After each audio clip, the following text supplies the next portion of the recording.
tartankan kubadda cagta ayaa waxaa ka qayb galay ku dhawaad 200 oo dhalinyaro ah oo badankooda Soomaali yihiin kuwaasi oo ka koobnaa 14 kooxood una tartamayay kaalimaha koowaad labaad iyo saddexaad iyadoo tartanka kooxdii laga badiyo markiiba ay baxayso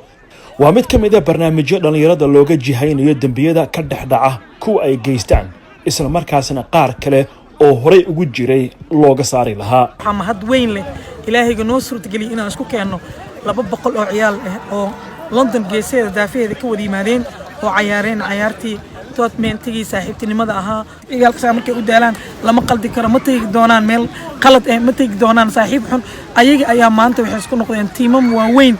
ujeedadu waxay ahayd inay saaxiibtinimo isdhex galaan inay isdagaalin inay cadow isku arkin ay ehel iyo wehel isku noqdaan taas ayaa maanta nagu qasabtay waa dareemi karnaa hooyanaan waqtiga ma badan saacada meesha taaganahay annagoon football aqoon u lahayn ayaan maanta ku dhiirigelinay inaan hooyo team ee wada ay soo saarto waalidiin badan oo Soomaaliyeed oo London iyo magaalooyin kale oo qurbaha ku yaala ku nool ayay urku taalay oo tun ku tahay dhibaatooyinka mindiyaha iyo dilalka ay sababaan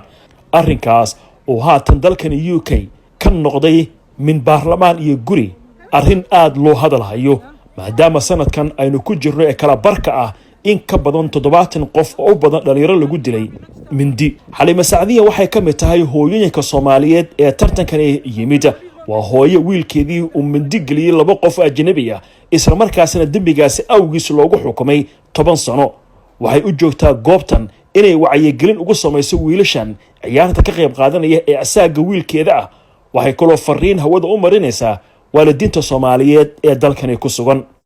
aniga markaan ka soo qaadana fahantayda qofka bini'aadankii wuxuu fiican yahay markuu hadlayo wuxuu experience u yahay ama uu arkay ama wax taabtay isaga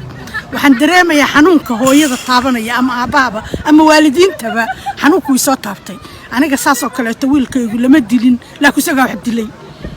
laba mid geliyay 10 sano lagu xukumay dhibaatada waan soo maray hooyaanahay warwarka waan soo arkay jeel uu soo galay maaragtay xanuunka ay leedahay iyo maaragtay depressionka laga qaadayo iyo warwarka hilibkaaga oo meel ku jira waan dareensanahay anigu waa dhibaatay soo taabatay assalaamu calaykum magacaygu waa Taaliil Axmed Deeri oo ka imaaday North London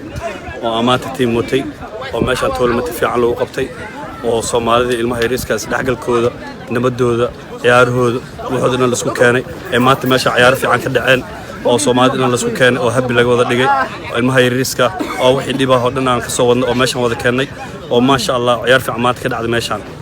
aan isku keenay waa mahadsan dadka waxaan qaban qaabiyay oo isku keenay 100% tartanku wuxuu ahaa tartan fiican oo kooxyaal fiican iskugu maadeen London iyo weather fiican Soomaaliyaasha iskugu maanaan oo banana ciyaaraan waa feeling oo good ah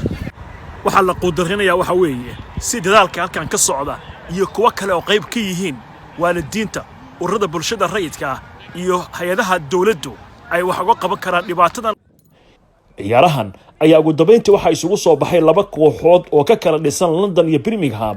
waxaana ku guuleysatay kooxda Hilltop oo ka socotay degmada Brent ee waqooyiga galbeed ee magaalada London